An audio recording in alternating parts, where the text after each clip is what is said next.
सत साहिब सतगुरुदेव की जय। बंदी छोड़ कबीर साहिब जी की जय। बंदी छोड़ गरीबदास जी महाराज जी की जय। स्वामी राम देवानंद जी गुरु महाराज जी की जय हो।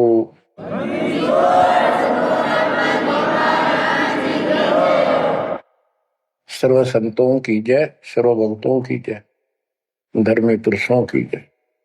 श्री काशी धाम की जय, श्री सुडानी धाम की जय, श्री क्रोथा धाम की जय, श्री बरवाड़ा धाम की जय।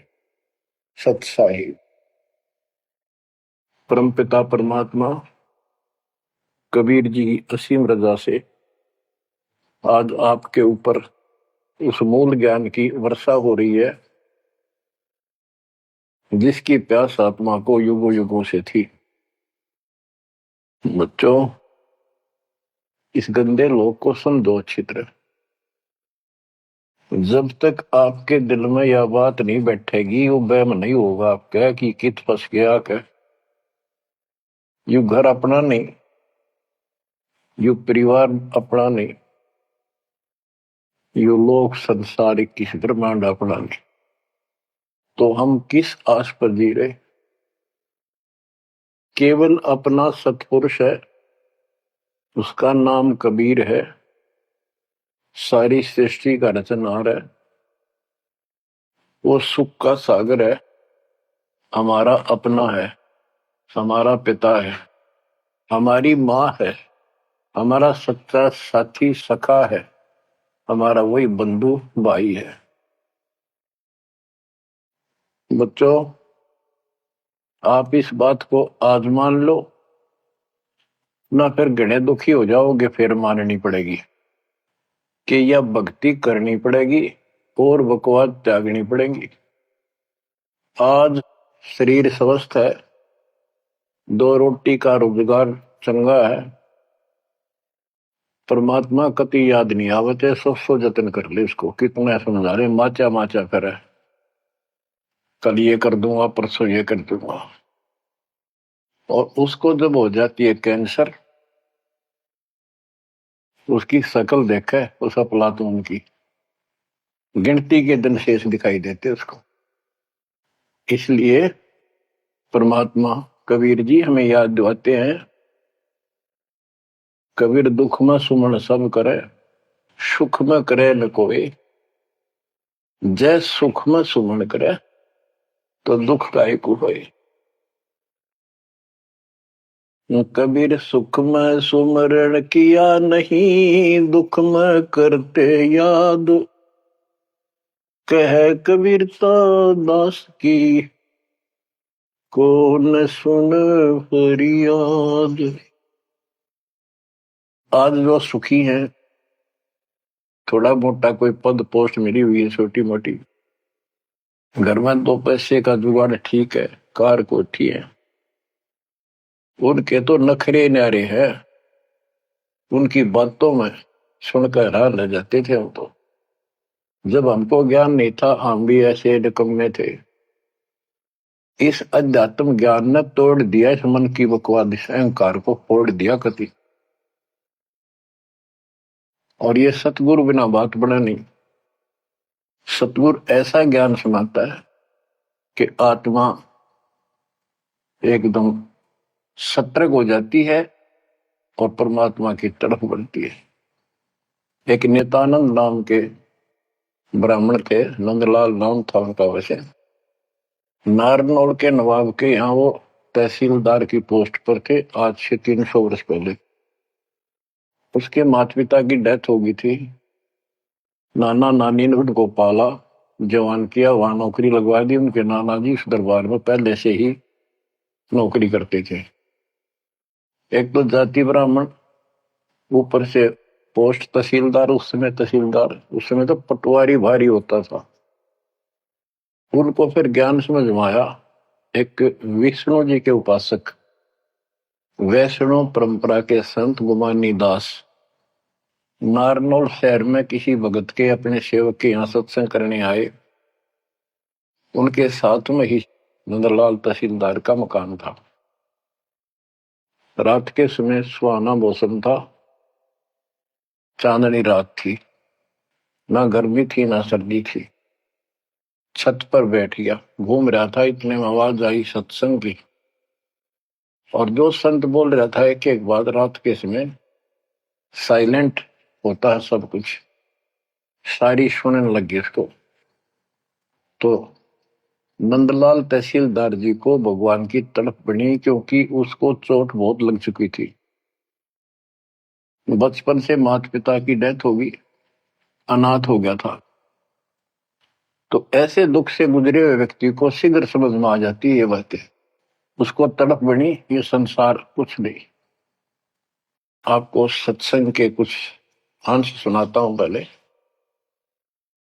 ये संत जो है वाणी तो कबीर साहब की गाते हैं और मार्ग काल का बताते हैं। वाणी ऐसी गजब की है, खींच लेती है आत्मा को, चुंबक जैसे लोहे को खींचता। लेकिन ये कलम गलत चढ़ाते हैं, इनके पास वो संपूर्ण दीक्षा नहीं। बात यहां बिगड़ गई। और काल ने पूरा लाभ उठा रखा मालिक की अट्रैक्टिव वाणी का। मन तू चल रे सुख के सागर, जा शब्द सिंधु रत्नागर।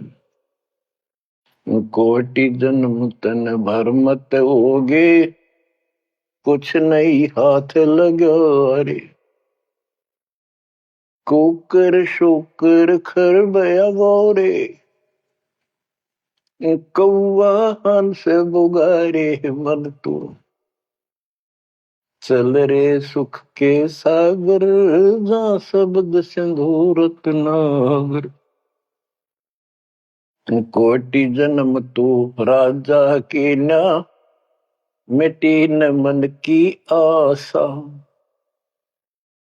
भिक्षुक होकर दर दर आंडा, फिर मिला न निर्गुण रसा। मन तू चल रे सुख के सागर, जा शब्द सिंधु रत्नागर। इंद्र कुबेर ईश की पदवी, ब्रह्मा वण धर्म राया। विष्णुनाथ के पुर को जाके, फिर भी उल्टा आया। मन तू चल रे सुख के सागर, जा शब्द सिंधु रत्नागर। असंख जन्म तन मरत्या होगे, जीवित क्यों न मरे रे। असंख जन्म तो है मरता होगे, जीवित क्यों न मरे रे। द्वादश धर्मद मैल मठ बोरे, बहुर न दे धर रे। मन तू चल रे सुख के सागर, जा शब्द सिंधु रत्नागर। दोजक भिष्ट सभी तह देखे, राजपाट के रसिया। तीन लोक से तरपति नाही, यो मन भोगी खसिया। मन तू चल रे सुख के सागर, जा शब्द सिंधु रत्नागर। सतगुरु मिले तो इच्छा मिटे, पद मिल पदे समान। सतगुरु मिले तो इच्छा मिटे, पद मिल पदे समान। चल हंसा उस लोक पठाऊं, जो आदि अमर अस्थाना। मन तू चल रे सुख के सागर, जा शब्द सिंधु रत्नागर। चार मुक्ति जा चंपी करती, माया हो रही दासी। चार मुक्ति जा चंपी करती, माया हो रही दासी। दास गरीब अभय पद पर से, मिल राम अविनाशी। मन तू चल रे सुख के सागर, जा शब्द सिंधु रत्नागर। सत्संग में बताया गया कि कोटि जन्म तन भ्रमित हो गए जन्मते मृत्यु को, और कुछ नहीं हाथ लगा रे कुकर कुत्ता शुक्र सुअर खरगदा कौवा और बुगला, ये सभी यानी 84 लाख प्रकार के प्राणियों की योनियां शरीर में तुमने दुख उठाए। इस संसार में सुख नाम की चीज जीव को नहीं है। कोट जन्म तन भ्रमित हो गए कुछ नहीं हाथ लगा रे। आज सेठ है, सारा कुछ धन है, कार कोठी है, और समय आ गया जान का, सेकंड भी ना लागण दे, एक सेकंड तुरंत उठाकर यम के दूत पटक देंगे धर्मराज के आगे। अब के हाथ लग गया, सारा जीवन खो दिया, कति कर्म बिगाड़ लिए, और आगे पल्ला झाड़ के जा खड़ा नरभाग। ये सपना टूटते सारी बात समझ में आ जाती, सारा सोपन थायो, ना कोई बेटा अपना था, ना कोई बेटी अपनी थी, ना या कार ना कोठी अपनी थी। अपना जो काम था वो तो स्टार्ट भी ना किया मूर्खा।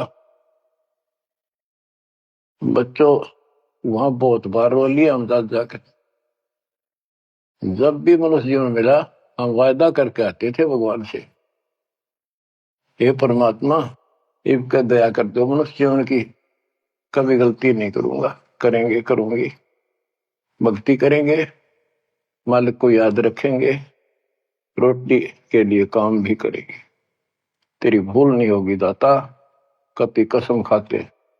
वचन भर के कान पकड़ के नाक रगड़ के आते वहां से प्राणी, और यहां आते ये काल इनको ऐसा अचेत कर देता है, नए सिरे से सिखाना पड़ता, ये बेटा या ताता यू काका ताऊ तेरा ताई मौसरी, ये गिलास यू चमचा या थाली या गिलास यू कटोरा, ये शुरू तो पढ़ानी पड़ती है, कति सारा बुला देता है, इतना जुल्म कर रखा हमारे साथ। इस अज्ञान को आके सतगुरु कबीर भगवान सतगुरु रूप में आते हैं, वो इस अंधेरे को अपने वचनों के माध्यम से हटाते हैं। अब बच्चों मन ने की कर ले 2 दिन का मेहमान, मन ने की कर ले। परमात्मा हमारे सामने खड़े होकर रोया करते हमने, किसी तरह तो समझ लो तुम। ये शब्द इसलिए सुनाया करते कि इस आवाज प्यारी आवाज दाता की खींच ले पशु पक्षियों को भी, और इस वाणी में कसक। तो बच्चों परमात्मा कहीं भी खड़े हो जाते थे किसी गांव नगर में जाके, और उनको वाणी सुनाते थे, क्योंकि हम कान का विषय भी हमारे अंदर है विकार। तो मीठी वाणी सुनकर तकरीबन लोग इधर उधर से खिसक के आस पास बैठ जाते आकर, जैसे कोई जाकर कोई तुगली बनाने लग जाए ऐसे डुगडुगी, वहां भी लोग इकट्ठे हो जाते हैं। फिर परमात्मा उनको समझाते थे, इस काल के जाल में फंसे इस नकली सुख को सुख मानकर अंधे हुए बैठे प्राणियों को कहां से संघर्ष करने लगते हैं, क्योंकि ये अपने पिता है और ये रह नहीं सकते हमारे को राह बताए बिना। तो क्या सुनाते थे, कहां से आया कहां जाएगा, तन छूटे तब कहां समाएगा। कहां से आया कहां जाएगा, तन छूटे तब कहां समाएगा। आखिर तुझको कौन कहेगा, गुरु बिन आत्म ज्ञान, मन ने की कर ले 2 दिन का मेहमान। बच्चों परमात्मा याद दिला रहे हैं तुम्हें सतगुरु के बिना गुरु के बिना ये आत्म ज्ञान कौन कराएगा। आत्म ज्ञान क्या है, तू कौन है, कहां से तू आया, किस लिए जन्म और मर रहे हो, इसका समाधान क्या है, ये है आत्मज्ञान। आत्मज्ञान तो सारे गुरु बताते हैं, नकली सकली सब। भाई भक्ति नहीं करोगे पशु पक्षी बन जाओगे, मनुष्य जीवन बड़ी मुश्किल से मिलता है। ये सारा कुछ परमात्मा का बताया ज्ञान बताकर आखिर में काल के खुट्टे बांध देते हैं। ये उपासना करो जो शास्त्र विरुद्ध है। बात यहां बिगड़ी पड़ी थी। तो बच्चों फिर कहते ये तो आत्मज्ञान होगा। कबीर सतगुरु बताता आत्मज्ञान, तुम सतलोक में रहते थे, वहां किसी चीज का कष्ट नहीं था, कोई दुख नहीं, कोई रोग नहीं, कोई शोक नहीं, कोई जन्म नहीं, कोई मृत्यु नहीं, सदा सुखी। यही सृष्टि ऐसी जो कि एज इट इज है। ऐसे गांव बसे हैं, ऐसे बाजार लगे हैं, बाग बगीचे कदम कदम पर सुंदर तरीके से लगे हुए एक पंक्ति के अंदर गजब के। और उसको छोड़ के तुम इस काल के जाल में फंस गए। अब ये तुम्हें मूर्ख बनाए बैठा है, उस घर की कति खबर मिटा दी, नामो निशान खत्म कर दिया। आत्मज्ञान ये है, तुम या कष्ट उठा रहे हो जन्म मृत्यु के, इसका समाधान है पूरा सतगुरु हो, उससे दीक्षा लो, फिर डट कर भक्ति करो, मर्यादा का पालन करो। ये तो है आत्मज्ञान। परमात्म ज्ञान क्या है, परमात्मा कौन है, ये श्री कृष्ण जी को भगवान बताओ, विष्णु और शंकर को भगवान बताओ। इनका परमात्म ज्ञान खाक है। परमात्म ज्ञान है नहीं, आत्म ज्ञान ने के चाटांगे। फिर गरीबदास जी कहते कूप की छाया कूप के माई, ऐसा आत्म ज्ञाना, या से परे परम पद वा का भेद न जाना। आत्म ज्ञान तो ऐसा है जैसे कुएं की छा कुएं तक है, बाहर उसका कोई यूज नहीं। इसका मतलब है कि जिस ज्ञान पर ये आत्म ज्ञान बताते हैं परमात्म ज्ञान है नहीं, वो तो इस काल के कुएं में अंदर ही गिरे रहेंगे, यही कष्ट उठाएंगे। ये साधना गलत बताते हैं, उनकी पोल खोल रखी है वैद्य के अंग में, जैसे काला पुष्मा। बच्चों फिर बताया जाता है कि कोट जन्म तन मत होगी। परमात्मा जगह जगह खड़े होकर रोया करते थे हमारे लिए, और कुछ आकर्षित भी होते थे। कोयल के बच्चे तो लाग ही जाते हैं, वो डटते ही नहीं, उनको तुरंत प्रभाव हो जाता है, सचमुच भक्ति करनी चाहिए। इस प्रकार मान लेके 64 लाख से सो गए थे 600 साल पहले। इस ज्ञान को तो सिर्फ इतना सुनते थे कि सचमुच जो कह रहे बात सच्ची है, मर जावांगे। ये वाणी ऐसी है सीधी फोड़ देती है आत्मा के मैल को, फिर सुख होने शुरू हो जाते थे दाता का नाम लेते ही। इसलिए चिपकते चले गए। दाता भी चाहते थे, परमात्मा भी, कि इनके अपनी कलम चढ़ा दूं एक बार बस, इन पार तो होना नहीं। कलम चढ़ा गए दाता उस समय 64 लाख का। वो 64 लाख कुछ भक्ति करी उन्होंने, बहुत अच्छी, परमात्मा काफी संग रहे। फिर जब देखा कि अब इनको ज्ञान नहीं है और ज्ञान बिना मुक्ति हो नहीं सकती, जब तक पूरा ज्ञान नहीं होगा ये डट नहीं सकते, दो काम हो जाते हैं, तीसरा नहीं होता है, तो फिर वो झाड़े लुआन चले जाते हैं। ये स्थिति होगी थी वहां। तो एक झटका दिया था, परीक्षा ली थी, सारे विमुख हो गए। जब परमात्मा ने हाथी पर बैठकर गंगा जल बोतल में भरकर, जैसे शराबी शराब पिया कर, एक वैश्या, प्रसिद्ध वैश्या जो परमात्मा की शिष्या हो चुकी थी और अपने धर्म कर्म को ठीक कर रही थी, लेकिन उस समय भी उसको वैश्या की फीत ही थी समाज की दृष्टि से। उस लड़की को हाथी पे बैठा के उसके कंधे पर हाथ धर के भगवान, और वो पानी गंगा जल पी रहे थे, उस हाथी को बाजार के बीचों बीच घुमा दिया। जो भी देखा वो एक, देख लो भाई जुलाहा बड़ी बड़ी बात बनाया करता, कबीर शराब पीवे और वैश्या को साथ लेकर घूम रहा है। उनके शिष्यों को लाओ, बुला बुला के देखो, हम तो पहले कहा करते पाखंडी आदमी है, अपनी आंखों देख लो, सरियाम वैश्यावृत्ति करता घूम रहा, शराबी को भी है ये। जो भी देखे वही कहते मैं तो कभी कभी जाया करता, मन तो जाना ही छोड़ रखा है। मैं तो उसके साथ चला गया था एक बार। ऐसे 64 लाख भगवान से विमुख हो गए। सतगुरु भी चाहते थे ये बोझ सिर तो पड़े, अब ये समझ नहीं पा रहे।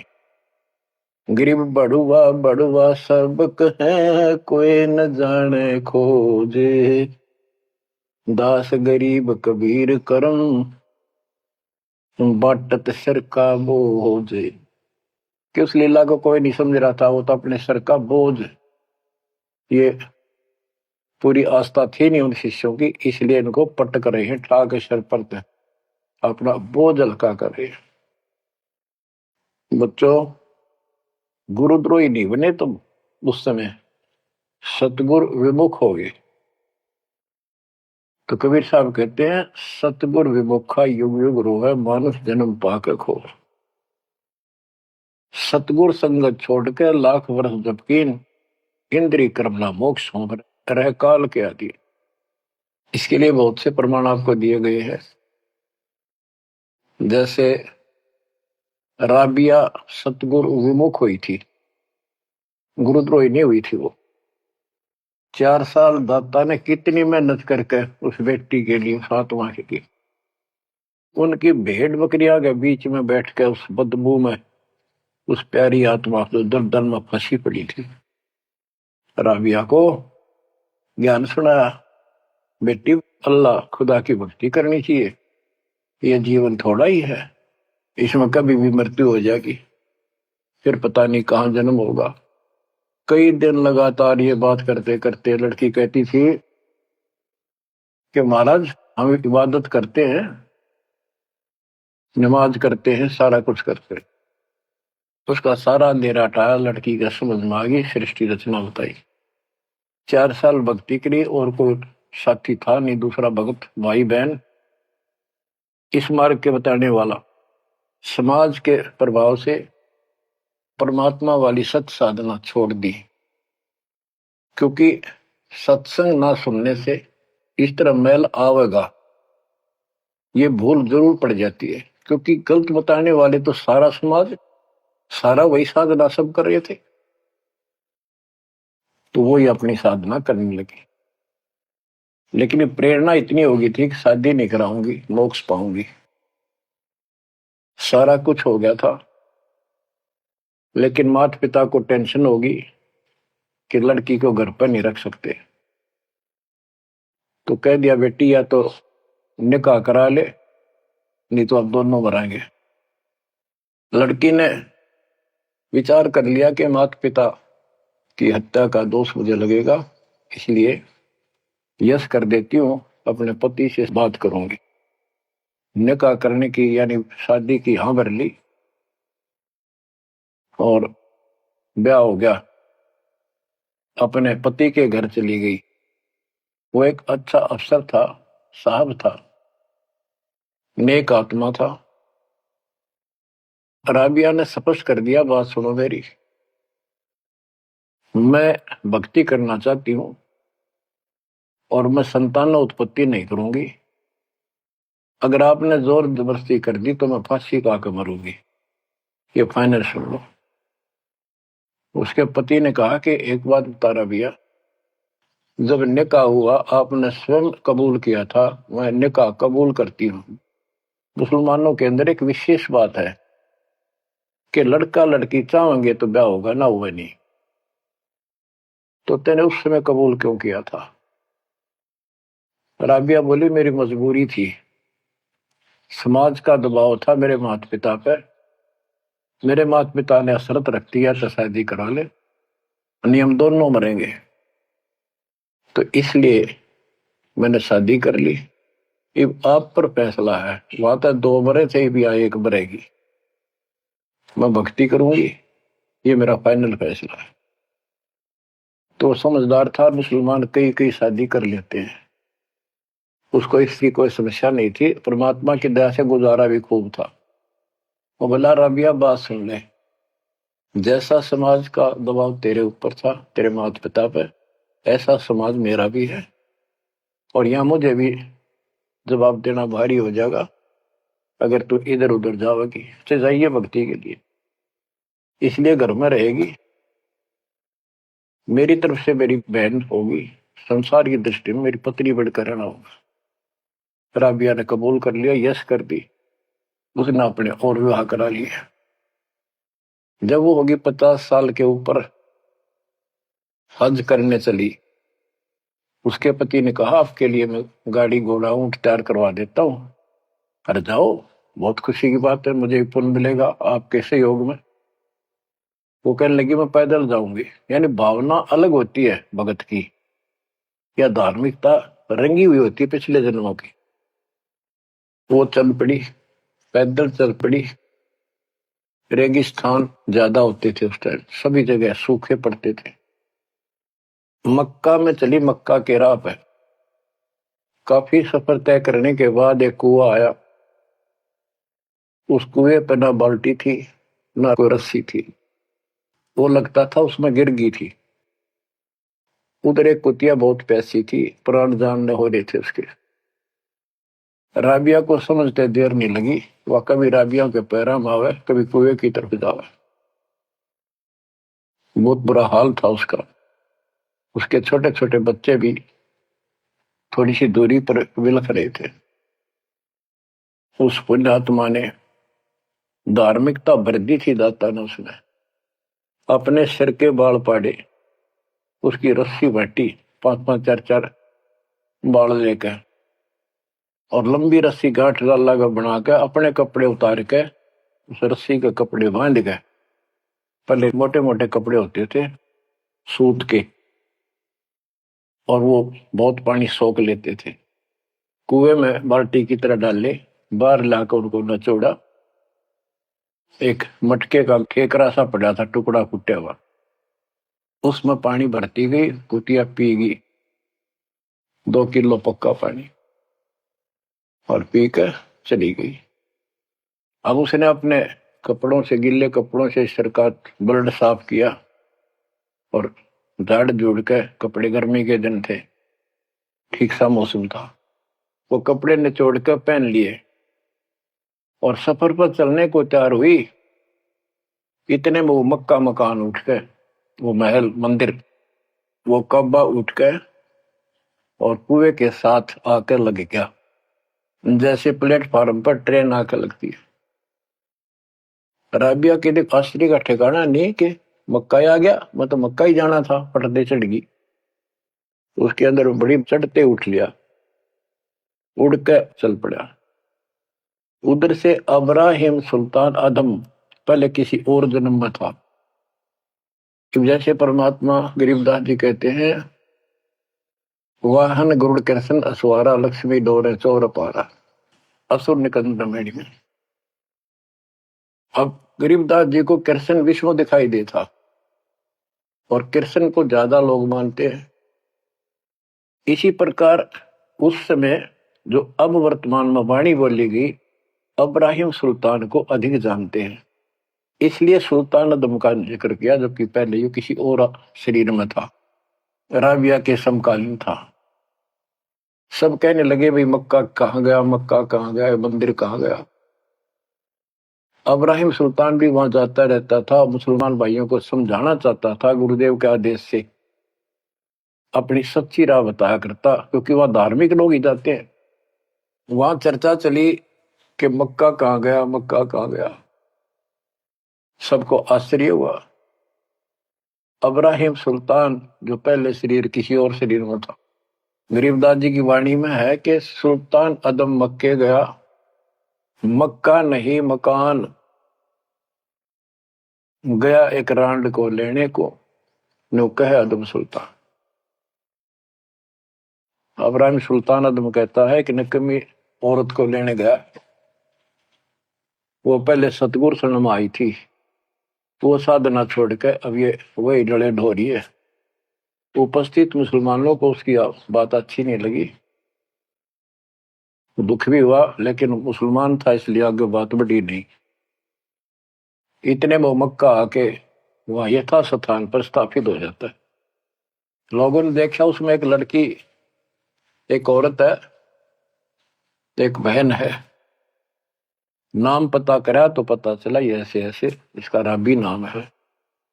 सारे मुसलमान समाज में ये हो गया भाई भक्ति हो तो रबी जैसी, अल्लाह को खुश कर लिया, इसको तो जन्नत मिले ही मिलेगी।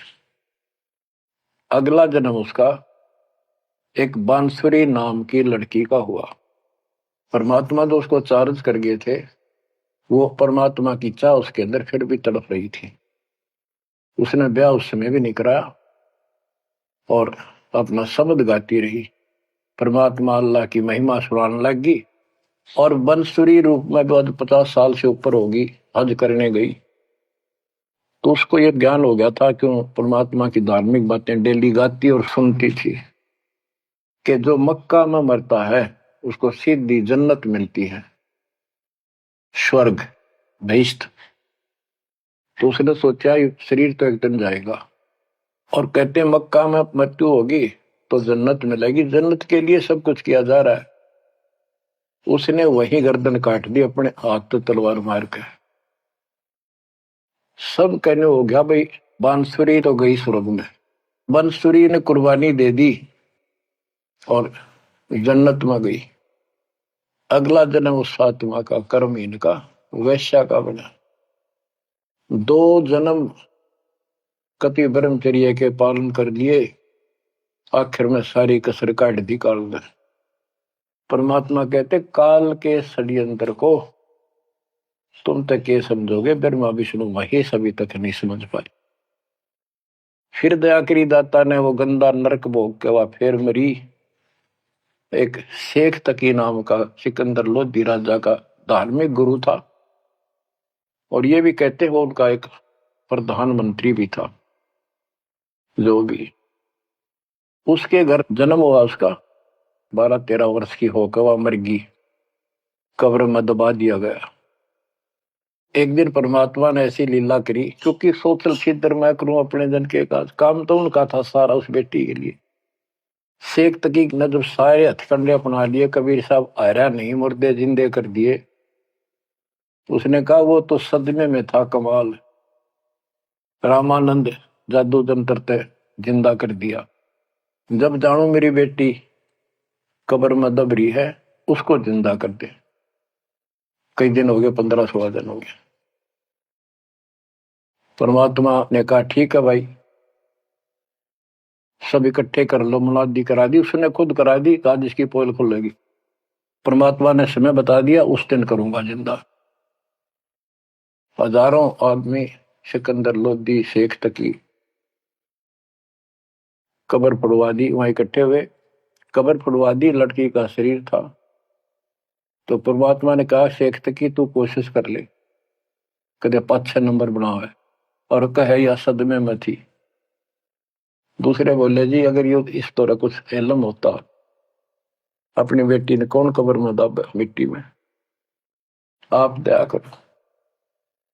कबीर साहब ने कहा हे शेख तकी की बेटी जीवित हो जा, नहीं हुई। दूसरी बार कहा यही, नहीं हुई। शेख तकी ने भगड़ा पा दिया, नाचन लग गया कि डोंगी की पोल खुल गई, देख लो। कहूं था ना मैं, कभी मुर्दे जिंदे होते हैं, ये तो कयामत के समय होते हैं। तब परमात्मा बोला डट जा बंडेले, रुक। तब कहा हे कबीर की बेटी, आत्मा जहां भी है वापस आ, शरीर में प्रवेश कर बेटी, और बाहर आ। इतना ही कहा था, शरीर में कंपन हुई, लड़की उठी, मालिक के चरणों में आकर दंडोत प्रणाम किया, और खड़ी होकर 1.5 घंटे अपने पिछले कर्म, वो पाप बकवाद गलती सारी दोहरा दी, और अपने भगवान के साथ चली गई। परमात्मा ने कहा जा बेटी अपने पिता के साथ, शेख तकी के साथ। लड़की बोली मेरा बाप आप हो। इनका तो इतना संस्कार था, इन दाब दी माटी में।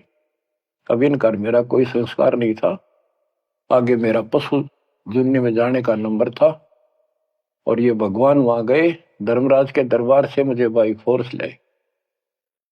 तो बच्चों कहते गोरख से ज्ञानी गणे सुखते जति जिहान, सीता सी वो वारिया दूर संत था। ये बड़े बड़े लतीफेदार भाषण करते हैं, सत्संग सुनाते हैं। कहते बीजक की बात कह बीजक ना ही हाथ, पृथ्वी डोबण उतर रही है कह मीठी बात। बच्चों प्रसंग चल रहा था सत्संग का, सतगुरु विमुखा योगी गुरु है। तो इसी प्रकार हम सतगुरु विमुखा हुए जब आज तक रो रहे हैं। हमारे वो कुछ भक्ति करा कर चार्ज कर गए थे, जिस कारण से अपने को मनुष्य जीवन मिलते हुए आ रहे हैं और भक्ति की चाह भी है। यह गलती फिर न दोहराई। अब नित्यानंद का जो प्रसंग था उस पर आता हूं। और सत्संग चला के कोट जन्म तन भ्रमत हो गए, कुछ नहीं हाथ लगा रे, कुकर शुकर खरब्याब हो रहे, कहू वाहन सुगा रहे, कोटि जन्म राजा की ना।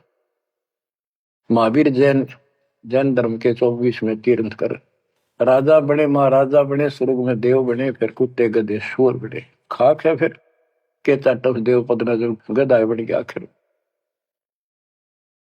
इंद्र कुबेर इसकी पदवी, ब्रह्मा विष्णु महेश के पद पा चुके बाद इंद्र तक की पदवी पाई है और फिर यहीं भटक रहे हैं। दो जग भीष्ट सभी ते देखे, स्वर्ग नरक सभी धक्के खा चुके भटक चुके हो। राजपाट के रसिया, तीन लोक से संतुष्टि नहीं है ये मनभोगी खसिया। कोई एमएलए बन जाए, सरपंच बने, मन में आता चेयरमैन बनूं, चेयरमैन भी बन जाता है, वे एमएलए में बात बने। मर पड़ का एमएलए कभी बन जाता है तो सोचा मंत्री बनो जब बात बने। एमएलए में कोई नहीं पूछता। मंत्री यूं सोचता है चल तो मुख्यमंत्री गया, हम तो टाइम पास कर रहे। मुख्यमंत्री बनने के बाद उसकी तड़प हो जाती है प्रधानमंत्री बनूं तो बात बने।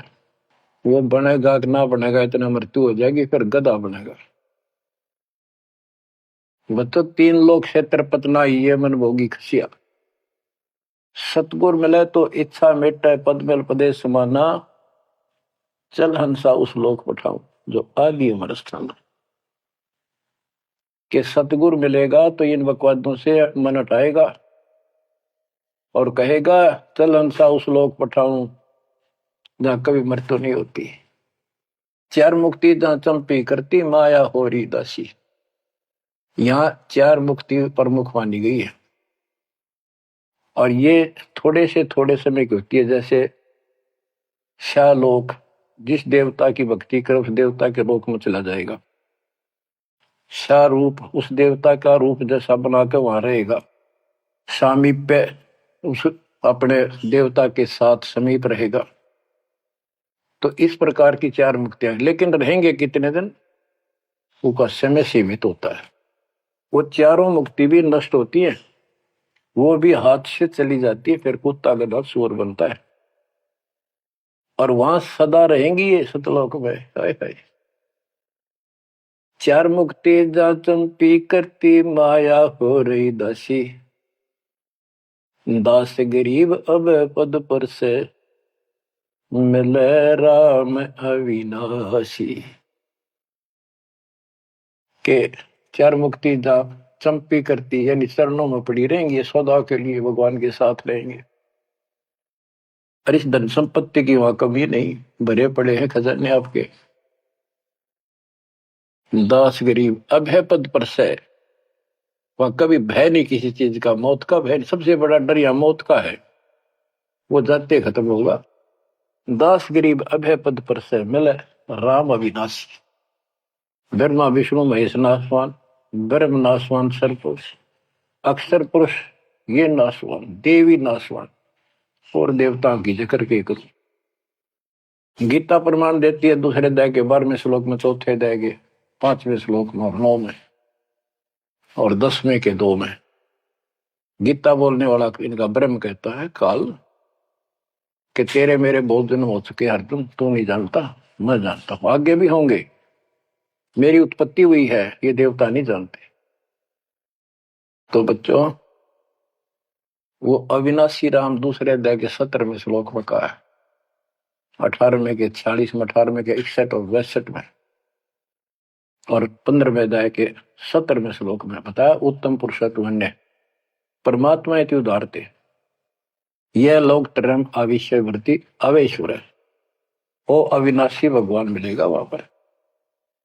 कबीर साहब कहते हैं यहां भी तुम जब तुझे राजपाट भी चाहिए, हमरा इधर ले ध्यान। यहाँ राजपाट कैसा देंगे आपको, और संसार के लोगों से ज्यादा सुविधा देंगे परमात्मा। और कहते हैं जिसके मन में परमात्मा की भक्ति है तो फिर के इंद्र का राज, उसको कभी नफरत हो जाती है उस राज से तो महाराजा बन जाता है। और यहाँ सुख देंगे परमात्मा, कहते हैं माया दासी भगत की संत की उभे दे आशीष, बरती और लातों छिड़ी सुमर सुमर जगदीश। कहते इतना धन दे देगा बंदी छोड़ के खाइयो खर्चियो खूब धर्म भलाइयो। माया दासी संत की उभय दे आशीष, दोनों तरफ से आशीर्वाद देगी। खाओ खर्चो और दान करो। और बरती और लातों छिड़ी, कबीर साहब कहते हैं सुमर सुमर जगदीश। सुमर कौन सा जगदीश?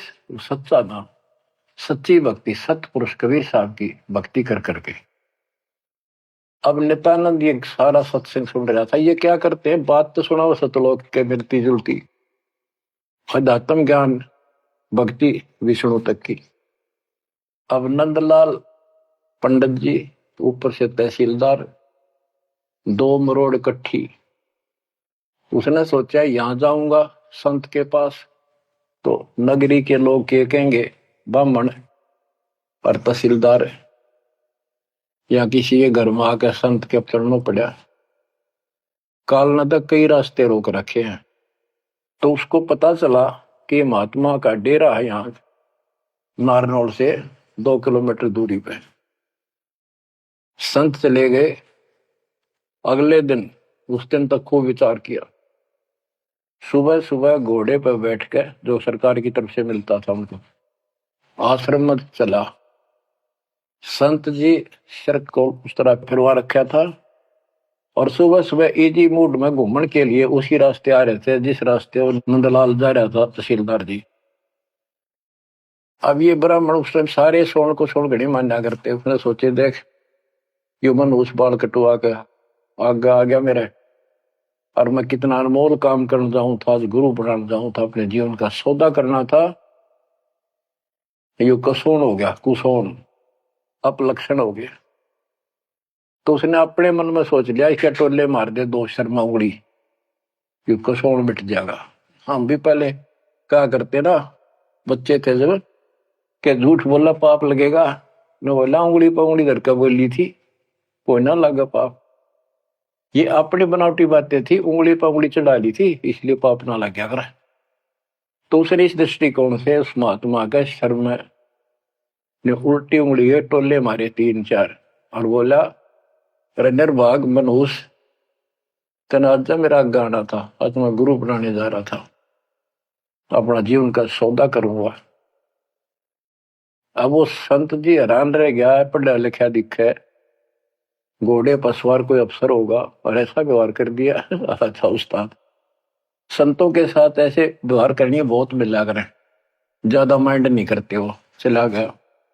आश्रम में पहुंचा तो घोड़ा पर उतर कर एक वृक्ष पे बांध दिया। तो भगत वहां उपस्थित थे, वो आए, भाई बड़ा अफसर आ रहा है कोई। प्रणाम किया। उन्होंने पूछा संत जी कहाँ पर है? मैंने दीक्षा लेनी है।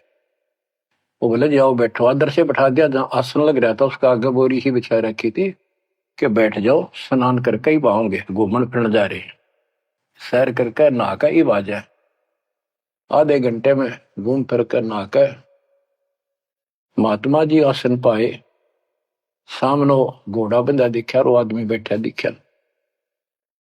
और नंदलाल ने भी देख लिया ये तो महात्मा जी थे, तेने बहुत बड़ी गलती कर दी, पापी आत्मा, ये भी धमका होगा और तेने भगा होगा। नीची गर्दन कर ली। अब नंदलाल तो शर्म के मारे गिट गए, नीची गर्दन कर ली। महात्मा जी भी समझ गए गुमानी दास के आदमी शर्मा गया। उसने कहा श्रीमान जी आप गुरु बनाने आए हो, इसमें कोई परेशान होने की बात नहीं है। जैसे हम कुम्हार के घर जाते हैं, कोई मटका मोल लेते हैं या कोई बेचने अपने घर पे आता है तो हम उसको टोले मार मार के देखा करें ताकि वो कितना तो फूट तो नहीं रहा, सब बताए कि नहीं। तो आपने अपना गुरु परख लिया, टोले मार गए। बेटा कोई बात नहीं, आप उद्देश्य बताओ आने का। और परमात्मा ने उसकी या अकड़ तोड़नी थी कि संत ऐसे होते हैं। बच्चों संत तो स्वभाव तो सबका ही अच्छा होता है। बात यहां बिगड़ रही है कि सच्ची राह ना होने से फिर के चट्ट अच्छी भाषा न अच्छे बोलना न। गोरख से ज्ञानी गणे सुख दे जती जिहान, सीता सी वो बारिया संत दूर स्थान। नित्यानंद तो चरणों में पड़ गया, रो है। सारा अपना अपनी इंट्रोडक्शन दी, सारी पहचान बताई। ऐसे ऐसे मैं नारनौल के नवाब के यहाँ तहसीलदार हूं, और परसों आपका सत्संग रात ने सुना, मेरी आंख खुल गई। मैं मोक्ष चाहता हूं। उसने जैसा जंतर मंत्र दिया, उसने सिरोधार्य कर लिया और भक्ति करने लग गया। इतना प्रेरित हो गया कि नौकरी भी छोड़ दी, और गुरुजी तो चले गए, वो अपना घर त्याग के उस मंत्र को साथ लेकर एकांत स्थान जंगल की खोज करने लगा। तो हरियाणा में यहाँ एक माजरा गांव है, बेगोवा है, बास है, इन 3-4 गांवों की सीमा इकट्ठी है। वहां एक तालाब बना हुआ था, जोड़ी सी। उस पर काफी जंगल नमक, जंगल तो वैसे पहले बहुत होते थे सारे, उसको जटेला जोड़ बोलते। वहां आकर उसने अपना शेष जीवन बिताया। भक्ति सही नहीं थी, आदमी खरा था, परमात्मा की चाह खूब थी, पिछला संस्कार कोई प्रबल था, लेकिन भविष्य जीरो था उसका। फिर भी उसने जब ज्ञान हुआ तो क्या कहा, क्या कहते, उसका नाम फिर नित्यानंद रख दिया उसके गुरु जी ने। नाम बदल दिया। नाम इसलिए बदलवाया करते थे कि कहीं और जाकर भक्ति करूंगा, पीछे घर वाले ना ढूंढते फिर, तो वहां उस नाम से कोई जानेगा ही नहीं। तो क्या कहते हैं नित्यानंद जी, फिर अपने विचार व्यक्त करते हैं अपने फॉलोअर के सामने। ब्राह्मण कुल में जन्म था, मैं करता बहुत मरोड़, और गुरु गुमानी दास ने दिया को बदगढ़ तोड़। जाति का अभिमान, पोस्ट का अभिमान, धन का अभिमान, और पहलवान हो जा काया का अभिमान, ये जीव का दुश्मन होता है। ब्राह्मण कुल में जन्म था, मैं करता बहुत मरोड़, बड़ा अहंकार था मेरे में। गुरु गुमानी दास ने दिया कोबद गढ़ तोड़। ये कोबद का गढ़ था, एक कति तोड़ दिया। आखिर तुझको कौन कहेगा,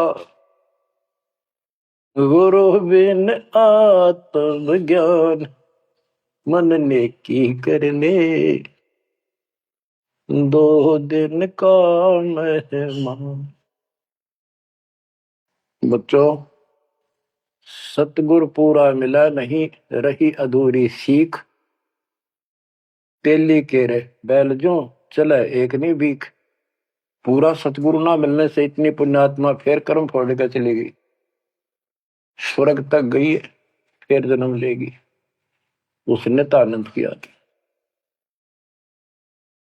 बच्चों ये सारा कुछ निष्कर्ष देकर दास आपको, हीरे मोती लालों को आपकी पहचान बताना चाहता हूं कि तुम क्या प्राप्त कर चुके हो, आपकी कितनी अच्छी किस्मत, कितना गुड लक है। आंख खोल लो, मैं कोई बालक नहीं, कोई डूम बाट नहीं हूं, मैंने कोई स्वार्थ नहीं तुम्हारे से। आप मुझे अपने दिखाई देते हो, आप मुझे भगवान के बच्चे दिखाई देते हो, मुझे अपनी नौकरी खरी दिखाई देती तुम्हारे कारण। मैं अपनी ड्यूटी पूरी करूंगा, भगवान का दोषी नहीं रहूंगा। मेरी उम्र देख लो, आपके लिए भौंक रहा हूं, कुत्ता हूं परमात्मा का, गुरुदेव का। जागो थारी भला, ना जागो थारी मर्जी। आशा करता हूं जागोगे, सतभक्ति पर लागोगे, इस गंदे लोक को त्यागोगे, सतलोक में जाकर स्थान पाओ। परमात्मा आपको मोक्ष दे, सदा सुखी रखे। सत्संग।